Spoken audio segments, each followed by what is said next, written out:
Going. Welcome to the Smyers and Chambers podcast. I'm the host, Jonathan Smyers, and the Celtics are matched up against the Orlando Magic. The Magic blew out the Atlanta Hawks. Both teams are pretty short-handed, especially the Atlanta Hawks. They're starting Mo Gay. And, The Hawks were starting Mo Gay? yeah. I didn't get to watch that game because I was at practice, but Yeah, the starting lineups was like Trae Young, Dyson Daniels, Mo Gay, Kongwu, someone else I don't remember. Then for the Magic was obviously Paul Bencaro, Franz Wagner, Jalen Suggs is hurt. It was who's that 3-point shooter? The one guy on the Magic that can actually shoot threes. That's not Kentavious Caldwell-Pope, who also started. What's his name? I forget. Corey Joseph? Yeah, I think that's him. Yeah, he started it, and then Oh, who's this? Oh, Cole Anthony, maybe? Cole no, Anthony. It wasn't Cole Anthony. Also- Cole Anthony comes off the bench. He Yeah. had a crazy good game, by the way. 26, yeah. He didn't even play that much. So the Magic, the reason they won this game, they can't score anything. Their offense is terrible, but they can play defense, and Atlanta cannot play defense.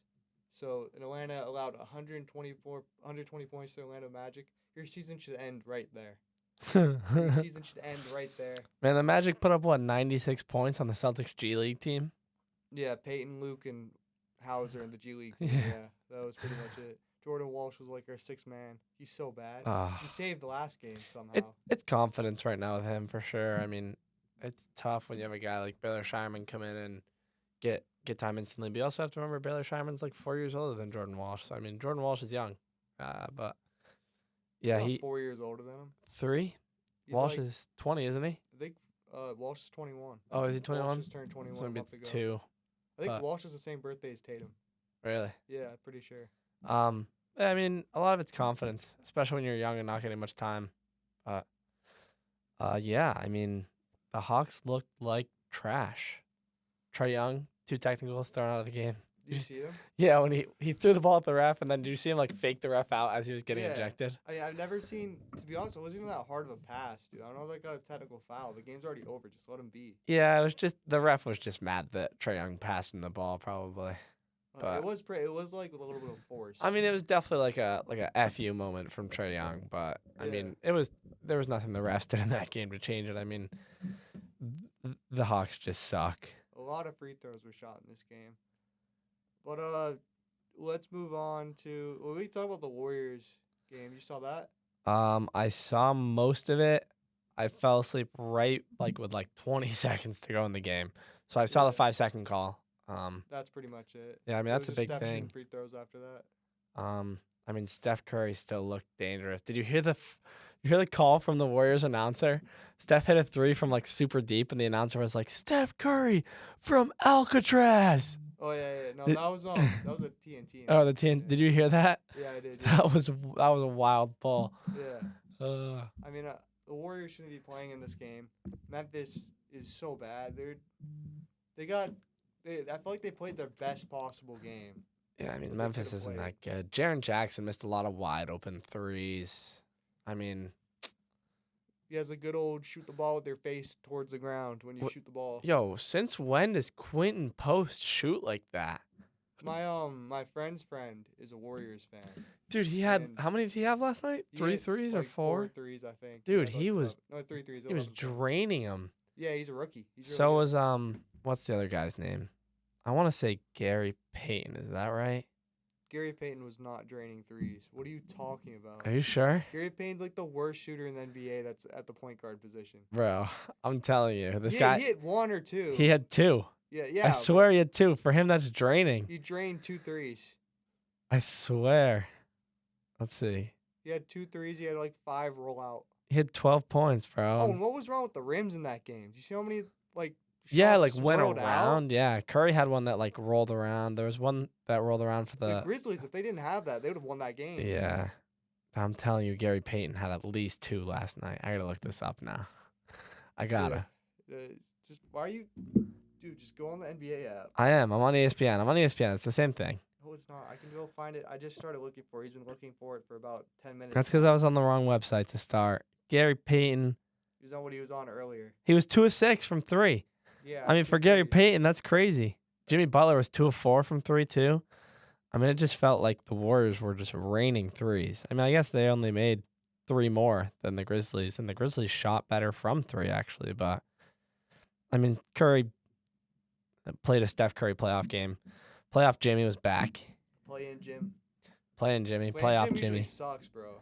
But I mean, Jimmy Is that Butler. the first time he's won the 7 seed? I think so. Yeah. That's the first time Steph Curry and the Warriors that have been in the play-in and immediately have actually made the playoffs. Out of I the play-in. kind of wanted the Warriors to lose because I knew that they play would win OKC. to play OKC. Yeah. I wanted that too, but like. I think that if there's a team to take the OKC out in the first round, it'd be the Warriors. Yeah. But, Jimmy Butler guarding SGA.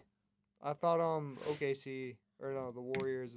I wanted that, but they're hard to not root for, to be honest. Yeah, I mean. That is such a fun duo of Jimmy Butler and Steph Curry. Oh, it's fun basketball to watch for sure, man. That's a team that I could see making some noise and knocking off a high seed in the Western Conference for sure. They're a contender. So to the Celtics versus Magic. Magic fans again leaving the arena chanting "We want Boston." How'd that go for you last year, guys? Well, they didn't play us. How did that go for anybody who did that last year? Yeah, I think it's like a 5-game winning streak or 5-streak winning streak. Yeah, I mean, you know what I mean. But that I mean, the Magic frankly don't really scare me. I mean, like you look at their roster and they're good. Bankero can have a game. Franz Wagner, right? I mean, he can have a game, but he could have a game, yeah. They're not that long compared to them. So. Yeah, I mean, I don't see. I mean, maybe in 5, maybe they get one at home, but max it's 6. Yeah, it wouldn't be the one in Orlando; it'd be the one in Boston. Yeah, win in Boston. Yeah, and I would be pretty upset if the Celtics let that go to 6. I mean, the Celtics are statistically in every category better and positionality wise not defensively. Other than defense, but positionality wise, if you line up guy by guy, we are the better team at every position, in my opinion. Yeah, that's every team. So. Well, not every position. Not every team, but because OKC has Shea and he's technically a shooting guard. But if you go like, I like more going band for band with like best player, second best player, second best. Yeah, player. that's fair. But I mean, either way you look at it, we are better than the Magic in every facet except for defense, and we still are. Backbone Jalen Suggs, which is a massive loss. He's out. And Mo Wagner. Oh, Wagner is out. Okay. Mo, his younger brother. Are they both on the Magic? Yeah. Where'd you been? Asleep, apparently. Mo always goes off against the Celtics. He's out. They cut him. Yeah, the Celtics cut him. That's right. Yeah. Okay. They're brothers. Yeah, they're German, I think. And Mo was out early in the season. He was having the best season of his career. Mm-hmm. And Jalen Suggs just recently tore an ACL or something. That sucks. Yeah, I mean, the Magic really don't scare me. I mean, somebody shuts down Bankero, and I mean, they shot 11 of 39 from 3. They shot 28% from 3 and still won that game by 25 points. Yeah, the Celtics what were the Hawks doing? The Celtics are gonna win this series, but the scariest thing about it is how physical they are. And Porzingis had some injury history just in Boston playing in Orlando. Yeah. With the calf he had in 2024, and then I believe he had hands on his neck. The Orlando game before Christmas, where he was getting choked out by that Bataz guy. I don't know how to say his name, to be honest. I don't know. So, all right, I got a question for you. Who is your most important offensive player for the Celtics in the series? Jaylen Brown. Okay, that's a good point. It's tied with Jaylen Brown and Kristaps Porzingis because they're the down low scorers. The Magic give up the least amount of 3-point field goal attempts in the NBA. Yep. And Jaylen Brown and Porzingis are the guys that can really take you down on the post. Yep, I agree. I think Tatum's still going to shoot his 8 or 9 threes a game. He has to. Yeah, I mean, he has to, right? Absolutely, to be respected out there and to. It's also they run plays just to get his offensive rebound off those threes. Right. Luke Cornett, with Drew Holiday crashing to the corner, guys like that. So yeah, I mean, I saw a couple reports that Jaylen Brown got some painkillers. I'm gonna assume it was like a cortisone shot probably in his knee. They didn't confirm it. Was people are just calling it like painkillers. Yeah. So and he was a full participant at practice the other day, so that's a good thing. Also, they didn't let any media in to see the practice. They shouldn't. But they always do. Be locked in. And they only got to see Jaylen Brown, who was wearing pants that were rolled up to his knee, past his knee, Mm. and he was shooting jump shots, made like every single one of them, all the threes, but he wasn't really jumping, and he dunked a few times. It looked good then. The media guys are saying that he looked better, but long time ago in a galaxy far, far away in 2011, February of the Super Bowl, before the Super Bowl, Gronkowski rolled his ankle in the AFC Championship game, actually got rolled up on, and they didn't let the media see much of practice, but they had Gronk suit up for practice to look like he's practicing for the other team. Like, oh, Gronk's playing. Yeah. He's good. But they really didn't let him do anything during those practices. Right. He was a shell of himself, caught 2 passes. Right. So, mate, I'm not saying that's what's happening, but you never know. You know, I think if Jaylen Brown's playing, I think that's a pretty good pick. I think that he's super important on the defensive and offensive end. He needs to make sure that he's not a traffic cone, because if he is, they're going to go at him. And I guess I'm going to give you my pick now as far as most important offensive player, and I am also going to go with Kristaps Porzingis. I agree. The Magic are a very physical team. Very good at defense. They switch everything. Yep. Cole Anthony is a absolute pest. So I think that Porzingis getting hot early, getting a shot from the elbow, and getting to the line is going to be important for sure. If offensive rebounds, keeping possessions alive, I think that's going to be huge. What do you think about you hear what Cole Anthony said after the game? Something about the Celtics. What was it actually? What did he say? So he went to Game 5 of Boston-Dallas. Okay. In the NBA Finals, and he said that was the craziest atmosphere of basketball he's ever seen. So I feel like the way he said it, he's like, I'm ready to drop 50. I mean, dude, the playoffs in TD Garden, there's absolutely nothing like it, man. Like, I don't know why they don't start him, because I feel like Pritchard's a good matchup for him. Or for Pritchard, you know what I mean? Yeah. Pritchard can guard him. I know what you're saying, but all right, most important player defensively? Kristaps Porzingis as well. Anyone that has any presence at the rim. I think that our main point is Kristaps Porzingis needs to stay healthy and have a big impact in this series. He's the inside man against an inside team. Yeah. Like, they give up the least amount of threes. We have the most efficient post-up guy in the NBA. Yeah. We have a lot of good post-up guys on our team. Drew Holiday even post-up guys, even though every single time he does it, he dribbles the ball. Dude, I saw a crazy stat. When Drew Holiday scores 14-plus points, the Celtics are 52-3. Yeah. Isn't that insane?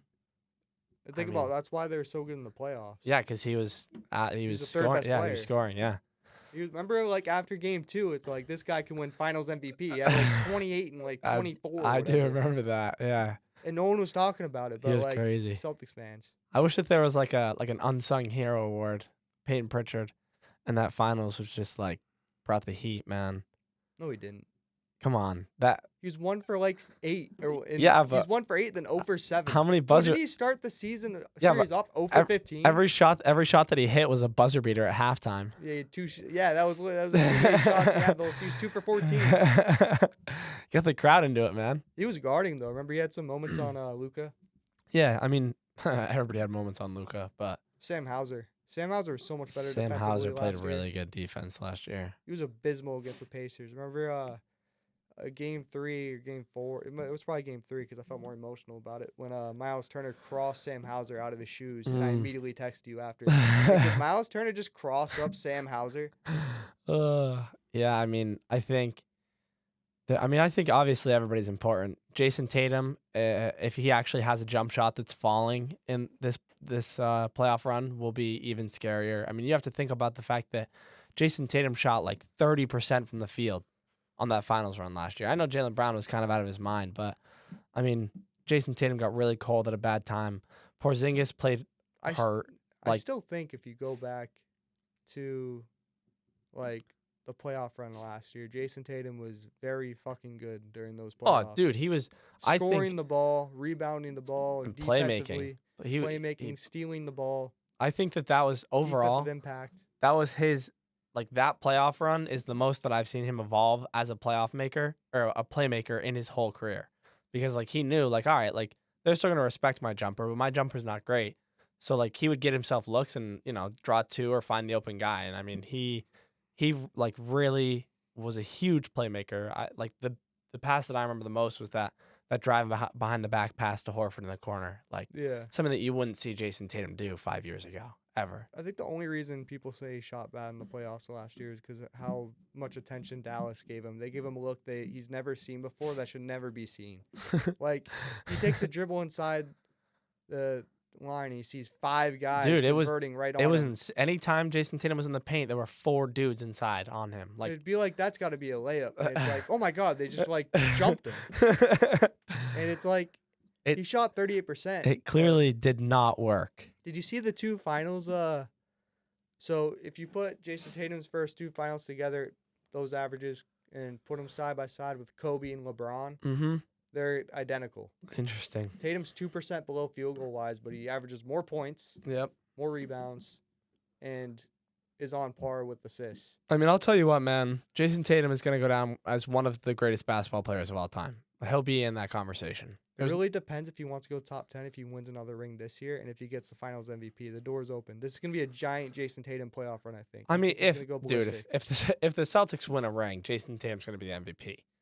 I mean, I really don't see anybody else being the center of the Celtics team. Like, sure, maybe Jaylen Brown will have games where he scores 30, or Porzingis will have games where he scores 30, but nobody's going to consistently provide you 28 and 8 like Tatum's going to, or 25, 8 and 8 like Tatum's going to. Like, I mean, what's he averaging this year? Like 26, 8 and 6 or something like that? 27, 26.8. Right. It's 27, 8 and 6. So I mean, or closer to 9, honestly. I really think that if the Celtics win the finals this year, Tatum will be undoubtedly the MVP.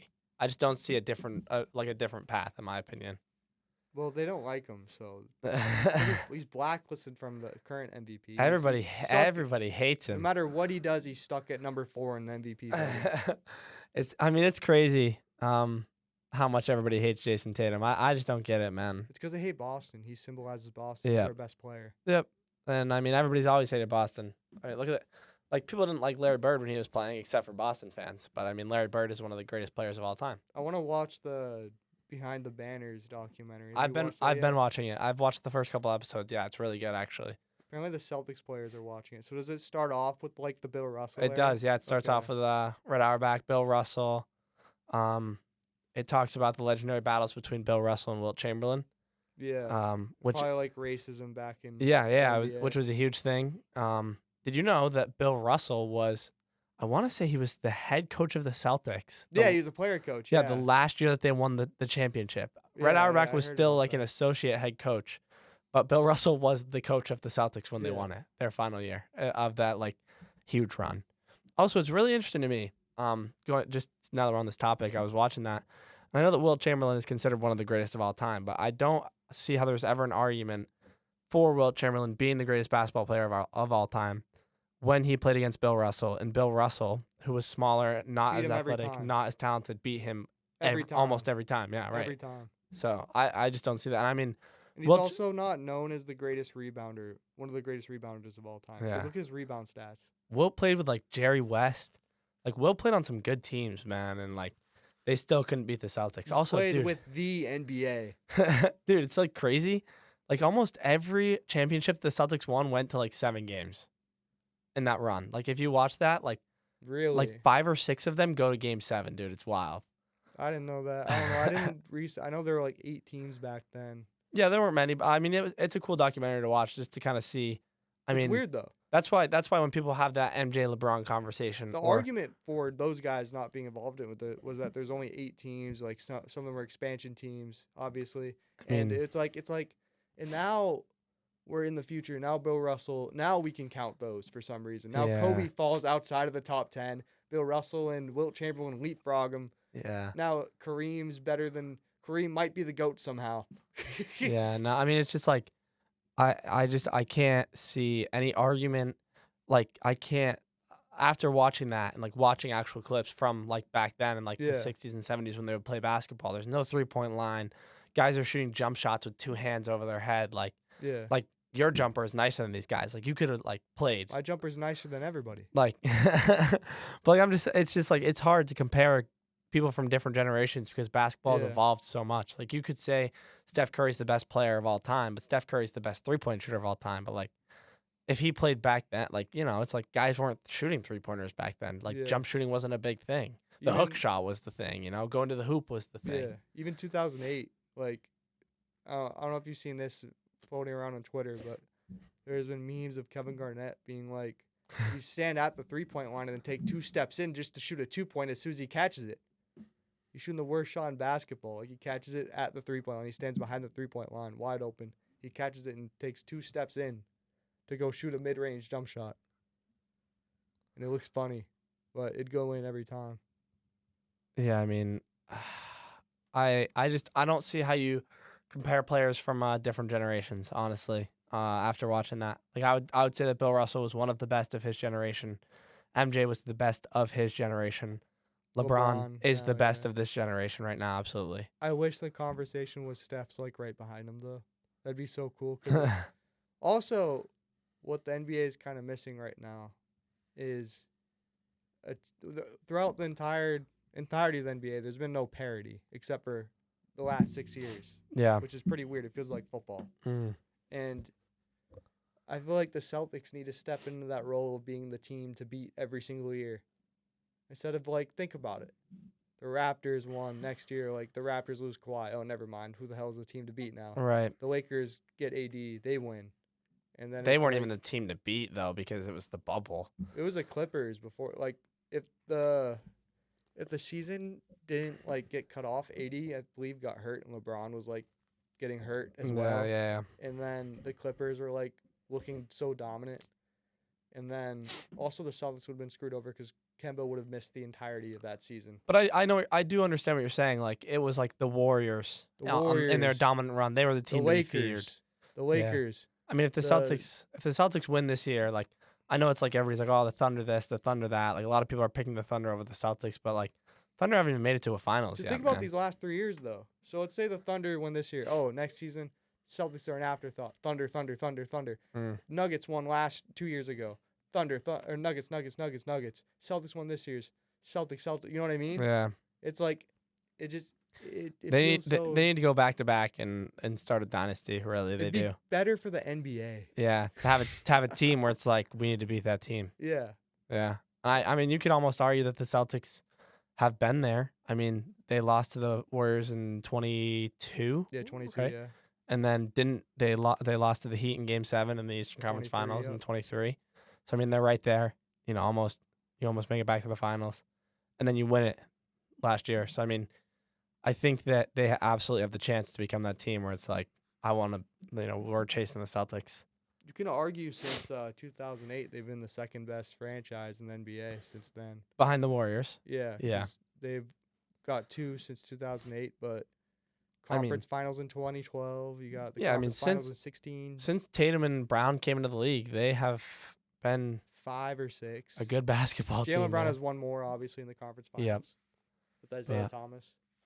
They know how to win, and they've lost. They know how to lose. So, I mean, I don't like learning how to lose. Honestly, I like this could sound absolutely crazy, but I like that Jason Tatum and Jaylen Brown felt what it felt like to lose in the finals. Well, in the NBA, that actually, I still can't believe when you think about that, you think about Luka getting traded immediately. You have the same exact arc as Jason Tatum. So it's so wild. The Mavs had a chance again, I think. I mean, sure, they're not a great defensive team. Luka's not a great defensive player, but I mean, put the math together. They would have been where the Lakers is right now. Yeah. As soon as they trade him, Luka gets so healthy, he plays like the rest of the games. And they have Clay and Kyrie still on that team. Right. And Gafford and Lively and all of them.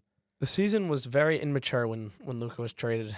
They were like the 7 seed too at the time. I mean, yeah, without Luka, right? Yeah. Since Christmas. So I mean, I can't. That'll be one of the stupidest trades in NBA history, in my opinion. I remember a lot of the talk at the beginning of the season was like, Luka's healthy. They're actually looking like the best team in the West, and then he got hurt again. But yeah, maybe we should. Do you want to really break down Orlando and Boston? Yeah, we can. What else do you want to dive into? All right. What would your game plan be defensively to slow down? I haven't watched a ton of Magic basketball. Not slow down. Keep them at the same pace. But they don't shoot a lot of threes, right? Yeah, they do not shoot a lot of threes. They shoot a lot of wide open threes and don't make them. Right. So, I mean, I think obviously the number one guy that you need to slow down is Paulo Banchero. He's their guy. And I think you don't leave the 3-point line open, but you want that team to shoot threes. It's essentially the same team as last year. Right. You want that team to shoot threes. You don't want to let that team beat you inside. I think the biggest game plan is physicality because they're going to be physical. There have been a lot of games this year where the Celtics play a team that they know are going to be physical and they come out slow and they're not physical enough to start the game. And the Celtics need to come out and set the pace in every game that they play. They need to set the tone. You know, they need to come out and they need to be the physical team. So, I mean, the Magic are going to be physical, but you need to come out, be physical, get some points in the paint, open up the floor for yourself offensively, and make sure that you don't let this team score a bunch of points in the paint. I mean, make them shoot. I feel like, for me, I would make them shoot threes and not foul. Do not foul. Because they get a lot of – they're so physical, they'll run into you, bang into you, put their shoulder into you, and that could really, Yeah, draws the contact. Boom. Swipes down. Yep. Shooting foul and one. Right. Or in the Magic's cases, shooting foul, brick the layup. That was the Atlanta Magic game pretty much. Shooting foul, brick the layup. Paulo Banchero might have missed 7 of the easiest and one layups I've ever seen in my life. I mean, yeah, I agree with you. Make them shoot from beyond the arc. That's not where they're comfortable. Like I just said to you, they shot 28% from 3 in that game against the Hawks and still scored 120 points. The guys you don't let downhill are Franz Wagner and Paulo Banchero. And, yeah, that should be the game plan. That will be the game plan. You will see if you don't watch the Magic and you don't know anything about the Magic, if you're watching this game, you will be royally pissed off. I said that word terribly. Royally pissed off. Yeah, I mean. Because you'll see everyone wide open shooting threes. Yeah. Like KCP shooting 34% from 3 this season. Dude, he was 1 of 7 against the Hawks. Yeah. He couldn't make it. He was wide open on all of them. Yeah. Dude. I mean, yeah, that's the game plan for sure. And I think, like I said, attack early. Get in the paint. Get to the rim. And maybe you could experiment with trapping Paulo and trapping Cole Anthony. Yeah. I mean, you need to score in the paint so you can open up the floor for yourself. I think that's the biggest thing. Just the Celtics need to assert that they can score in the paint, and then the threes will come. I mean, obviously, we shoot the most threes of any team in the NBA ever. So if they're just score, it's yeah, fine. Just find a way to score. Yeah. Just score. Doesn't matter. But I think and the biggest thing that the Celtics improved on last year was when they weren't shooting the 3 well in the playoffs, they did figure out how to score in the paint and win games. They're 28th in offense. If you just score, you're fine. Right. If you're 25th in offense in this series to their 27th, you win. Yeah, that's wild that they're the 7th and 28th in the league in offense. It makes sense. They're second in defense. Yeah. What are the Celtics? They're 5th in top defense. 5, but it's an asterisk. It's asterisks in both of those because they've had so many guys out throughout the season. Yeah, they've only played 13 games with their starting 5 or something like that. I saw. Which is not a good sign if you want to win a championship. The starting 5 has been terrible. They haven't been great, but they're a negative. It's definitely time. Negative. It's definitely time to pull it together. Yeah, I think. What do you think the plan should be offensively? I think, especially against the Magic, you go to the high pick and roll with Porzingis.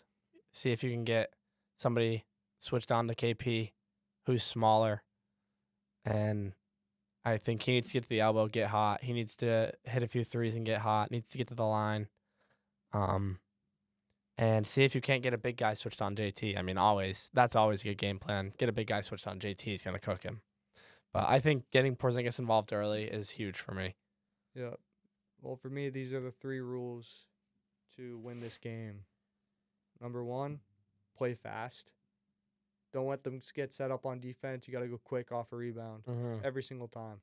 And there's going to be a lot of rebounds because they miss a lot of shots. Yeah, there's going to be a lot of tough rebounds to get because when you shoot a long shot and you miss crazy, that shit might bounce off your face. Number 2, set hard screens, hard legal screens, which means do not play Neemias Queta.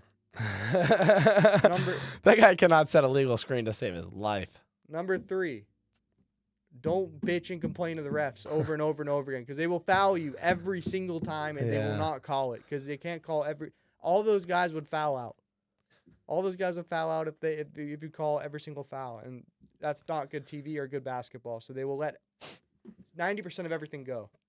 I mean, the NBA knows that this is going to be a physical series. They know that this is how the Magic play. They know The that this is Magic how also hate the Celtics. they know this is how the Magic win. So the Celtics need to come into this series with that mindset. Like, this is going to be a physical series. Well, the thing about the Magic, like going into that Heat series, I feel like that was like the right mindset. We got to be physical. We can't get pushed around.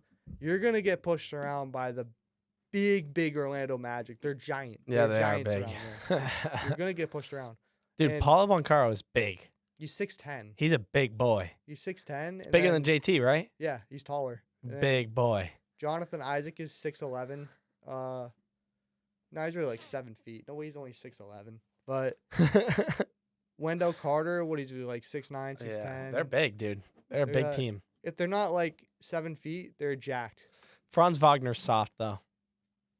Bill Wagner's definitely a dog, but Franz is still an asshole, I'd say. He's a little softer, but yeah, I mean, that's the biggest thing in the series is it's gonna be physical. An attack, whenever Cole Anthony's in the game, put Jason Tatum in the game. Because I don't know if you remember, but last year there was a game in Boston where we were playing Orlando, and every single time Cole Anthony was in the game, Tatum would call the high pick and roll with Peyton Pritchard. Oh yeah, and Peyton get him would switched set on the them. screen, Yep. and then they wouldn't want the switch, so they'd try and force through it. Yeah, he'd like hedge and then try to go back, but like Tatum would just go right at Cole Anthony after the screen and then score like every time. hedging a screen on Jason Tatum's pretty ballsy, man. Yeah, It's pretty quick shot. I mean, look at what the 76ers got in that game 7 of that series when they hedged all those screens with Joel Embiid and Jason Tatum just absolutely splashed threes all night in their face. yeah. I mean, that was. You're not gonna like that I said this, but that shouldn't have been a 51-point game. They should have pulled him at 42. Like he was playing up 30. Yeah, They're up 28 with 42 points in the fourth quarter. Yeah. They should have pulled him for sure. But I mean, it didn't feel like the 46-point performance against Milwaukee where he needed every single one of them. I think that was just a good example of. I mean, you watch that and Tatum just comes off the high screen and roll, and there's no their hedge and Embiid's dropping too low on the hedge, and there's nobody in his face, and every time you just pull up and bury it. I feel like we're due for another Tatum game like that, but the team's not structured for that to happen. Yeah, I don't think you'll see Tatum drop more than 40 in a playoff game. I mean, there's just too many guys who can score. Derek White's gonna take 10 or 12 shots a game, maybe more.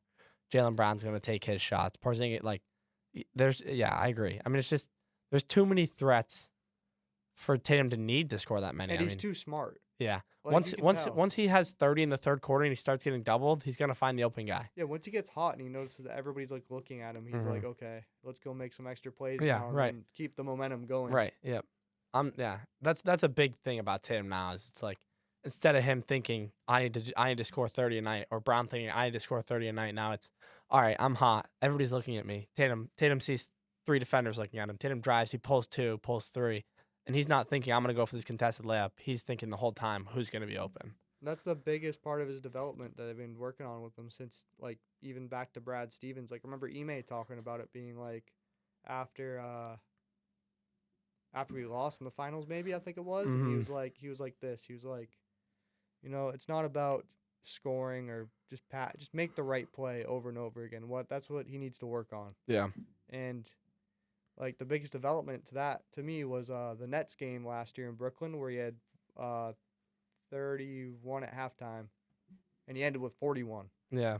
And I was like, and that was around the time when Luka had 73 and Embiid had 70. Yeah, and everybody wanted Tatum to go score a 60-point game. It felt like he already had a 60-point game. Yeah, but didn't one of those guys score like 67 and his team lost? Yeah, Cat. Yeah. Cat, yeah. Who cares? Cool game, bro. It was insane. It was better than Embiid's. Cool game, dude. 67, but you lost. Embiid was bullying young Wemby. Yeah. And guess what? What's Embiid done this year? That's like the last time he played. It's like the last time he played too, which is a funny part. Embiid, wake up! We're playing a game, Embiid. Do you see the meme where someone posted Embiid active for the last game of the season. They're like, what are we doing? And all the Philly fans in the comments freaking out, and they tune into the game and he's not playing. It's like you're Jean Yabusele again. Dude, he's actually going to be a rotation piece for them in the future. Oh, dude, you know what would be the funnest team? So, like, what the team with the most, like, potential to get, like, really good, the Spurs. Because how much cap space they have. They could get, like, Kevin Durant. They're in the Cooper Flag sweepstakes. Imagine they get Cooper Flag and Kevin Durant. I hate Kevin Durant. And they get Chris Paul. Imagine this lineup. Chris Paul, De'Aaron Fox, KD, because he won't play the 4 or the 5. Washed. KD and Cooper Flag, and then Wembanyama, There's and Harrison Barnes. How do they get Cooper Flag? Devin Vassell. They're in the lottery. They're in the lottery? Top 3? Every team that's not in the play-in makes the lottery pretty much. Yeah, but what, are they the top? Are they in the top 3 or no? There's like 3 teams that have like a 14% chance. They're not, but you know it's rigged for the Spurs because they need Wemby to get ratings. They could get NBA draft lottery odds. I'll check it. You really think LeBron actually got to the Cavs actually got that pick to get LeBron? Even LeBron said it, dude. LeBron's like that definitely wasn't real. The Spurs have a 6% chance of getting the first pick. I'm telling you. The Jazz, Wizards, and Hornets all have a 14% chance. The Pelicans have a 12.5% chance. The Sixers have a 10.5% chance. You know, it'd be funny if Cooper Flag's like, to be honest, bro, I only want to go to the Spurs. And if I don't get drafted by the Spurs, I'm going back to Duke. So you guys better fucking rig this shit. The Suns have a 3.8% chance. Whoa. That'd be a horrible destination. That'd be a terrible destination. What I wonder what the one guy that plays defense there. I wonder what the lowest odds like to ever win the NBA draft lottery is. Oh, but my friend's a Spurs fan. Okay. So it's Harrison Barnes off the bench. It'd be Devin Vassell, and then imagine they sign Yusuf Nurkic.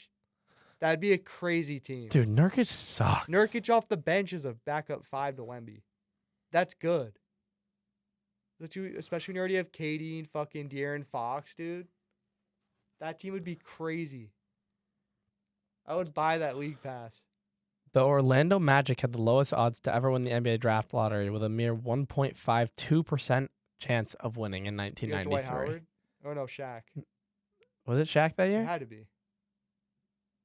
Shaq was either 93 or 96.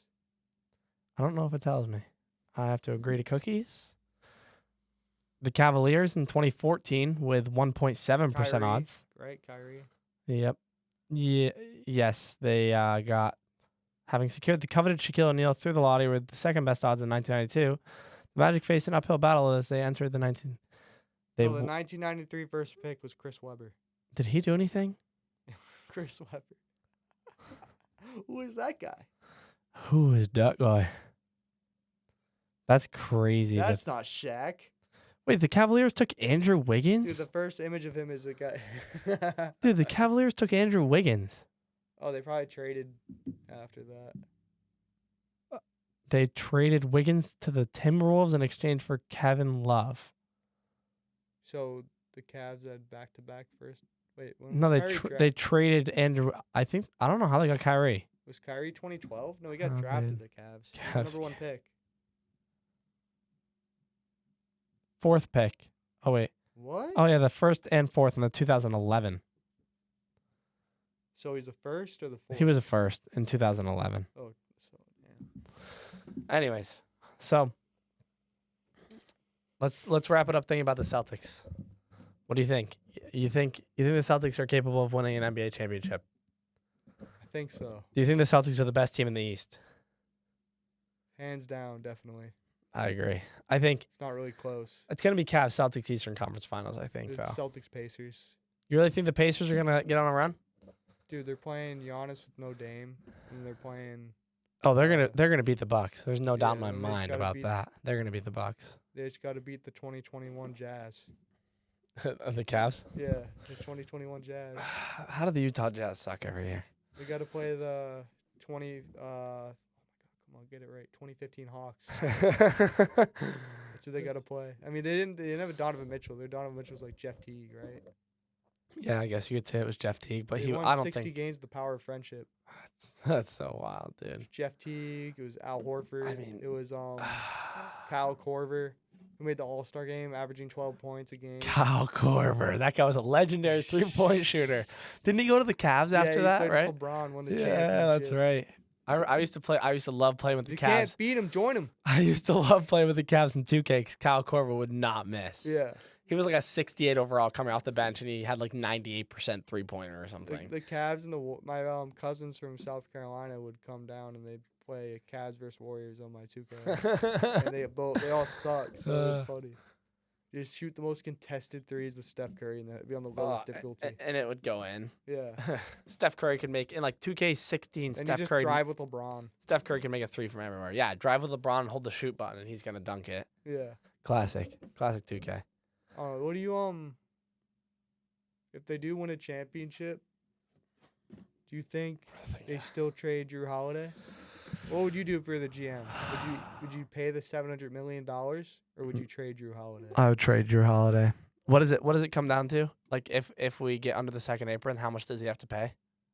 $700 mil, I believe it is. No, that's if it's over, I thought. Well, if it's not over, you don't have to pay anything.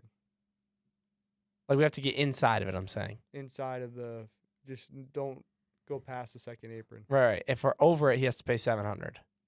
Yeah. If we're under it, he doesn't have to pay anything. Nothing, yeah. Yeah, I would trade Drew Holiday, unfortunately. I'm pretty sure that's how it goes. I know they won't have to pay $700 million. I think they still have to pay a little bit, but I think it's much less. I think nobody does a good job explaining this. Yeah. I want the rule book. But I work for the NBA. Yeah, I would trade somebody. I mean, I know that this is crazy, but I like Shireman. I like Peyton Pritchard. Derek White is a guy that you have to keep around. You do sound crazy. I hate all of those guys. Derek White is a guy that you have to keep around. I mean, Brown. He's 30, bro. Doesn't matter. Pull the trigger. You know how much you get out of Derek White? You know what? You get Kevin Durant. No, bro. I don't want Kevin Durant. I am so sick of all those stupid rumors. Kevin Durant was trying to be traded for Jaylen Brown and Derek White. Derek White, Drew Holiday, Kristaps Porzingis traded for Nikola Jokic. No. Tatum, Brown, Jokic era. Could you imagine a Tatum and Jokic team?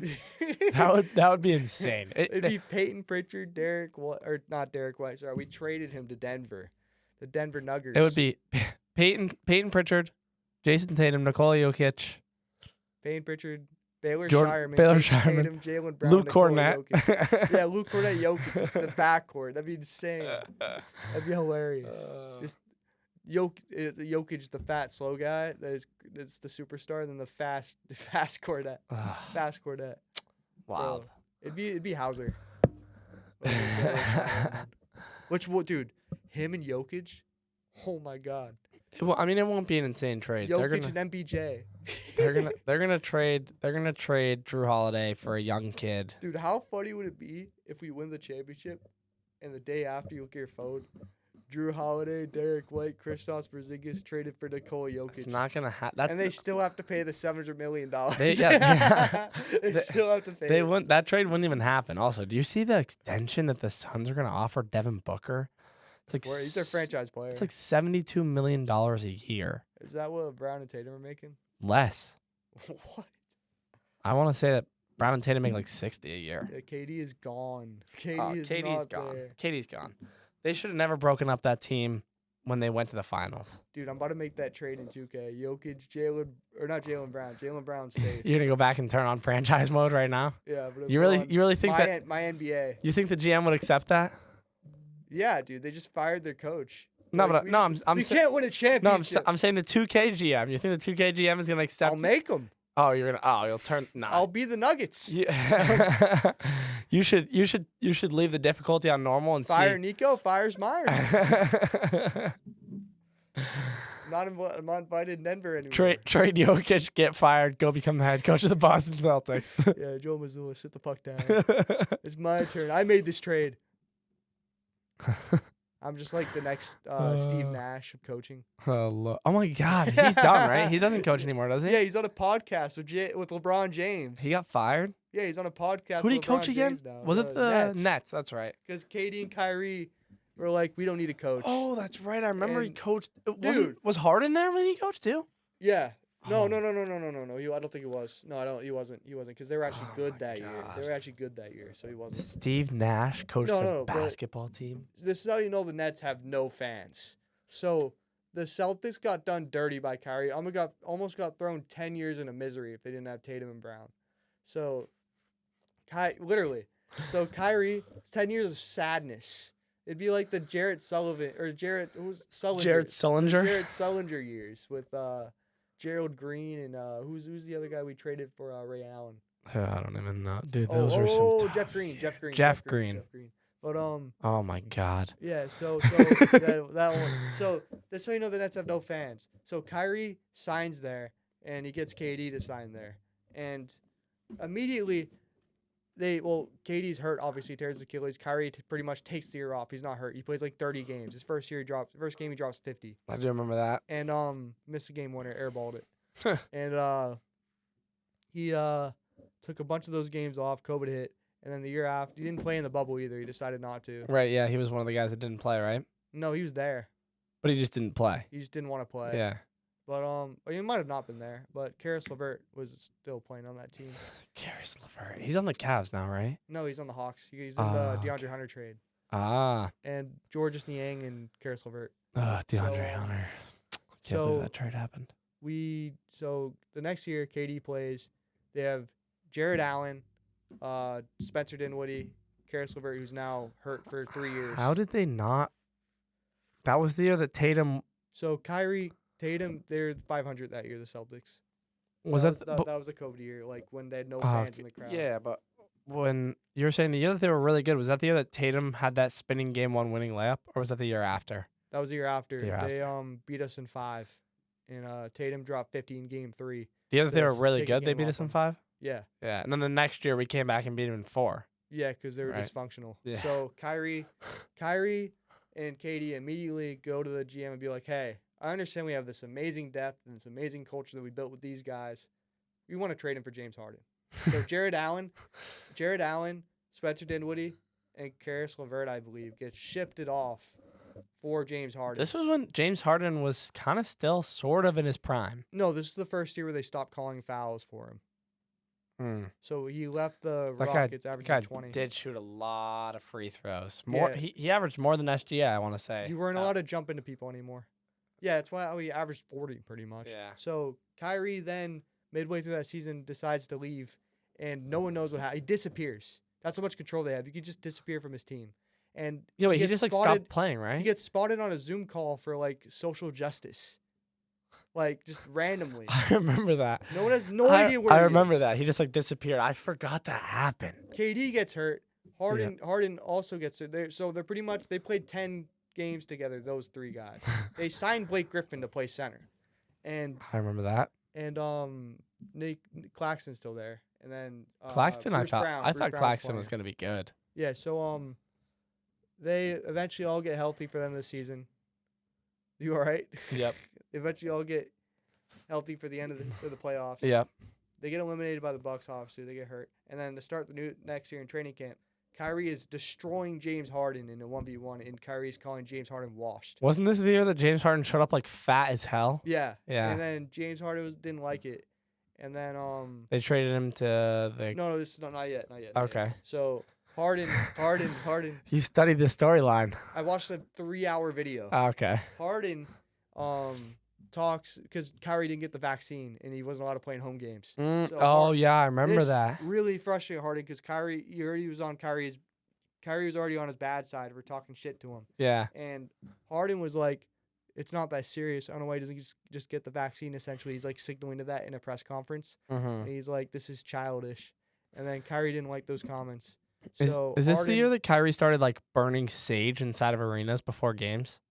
That was the year prior. It was the year prior. Boston. You remember that, right? Yeah, that was weird. You did that in Boston. But sorry, continue. Go ahead. My bad. So Harden gets even more fat. He has the play where the ball is rolling in the backcourt, and he's like, and just doesn't even get the ball, and it gets taken from him. He demands a trade. He gets traded. KD and LeBron are the all-star drafting captains, and Harden's the last pick. LeBron set it up perfectly, so KD had to pick between James Harden and Rudy Gobert. And he picked Rudy Gobert. He picked Rudy Gobert. And everyone was laughing. And then LeBron had to pick James Harden. I remember this shit. LeBron had to pick James Harden, and he's like, is he even going to play? Like, isn't he unhealthy? Because he sat out all those games, faking injury until he got traded to Philly. Oh, and, yeah, I remember the Zoom call. Yeah. I remember this, yeah. He got traded to Philly, and then Charles or Shaq or Charles it was Shaq. Don't worry, he's got the icy hot. Just put the icy hot. It was Shaq, I think, dude. Because I remember it was the TNT crew. They were on the Zoom call with KD and LeBron up there, and like he picked Rudy, and then like everybody just started dying laughing. So essentially, if you look back on it, I'm not done yet, by the way. After I say, Kyrie traded their entire depth that they built for years after how that KG and Paul Pierce trade like screwed them. They finally get the depth. They get the stars who want to go there for some reason. And he traded for James Harden, and then Kyrie pisses off James Harden so much that he leaves. And even screws up his own body for it. Who did he get traded to? Was this when he gets traded to the Clippers? Philly. Oh my God, I forgot. Bro, James Harden, ever since the Rockets. Do you remember who he got traded for? No. Ben Simmons. Oh my God. And so finally, right before the playoffs. Yeah, he played a couple games, didn't he? Kyrie can play at home now. Wait, who? Ben Simmons is on the Clippers now? I have no idea. He's not in Brooklyn anymore. I want to say he's on the Clippers. I saw him at a candy store on Instagram. He played a few games for the Clippers, I think. Someone came up to him and was like, oh my God, it's Chris Paul. And dapped him up. It's Chris Paul.